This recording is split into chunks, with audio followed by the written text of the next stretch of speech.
So this is a quick look at the Home Depot CAMO quarter inch by 4 inch multi-purpose hex head screws. I've already shot one in to hold the test pieces together. The nice thing is that with this smooth shank, which I did on the first piece, it'll go through and you don't get that push away that you get sometimes. And even though mine pushed away before I got down to it, it pulled it tight enough I had to use a hammer to align the piece. So what I'm going to do now is put this in the 1/4 inch impactor and do a one-handed drive into a 2x4 and a 4x4 so you get an idea how it works.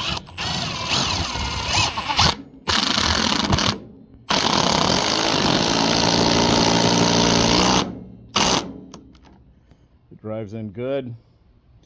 The self-drilling thread cutout on it is handy, so there's not really a need for a pilot hole. Clears the shavings, galvanized so you can use it pressure treated outdoors. I like it.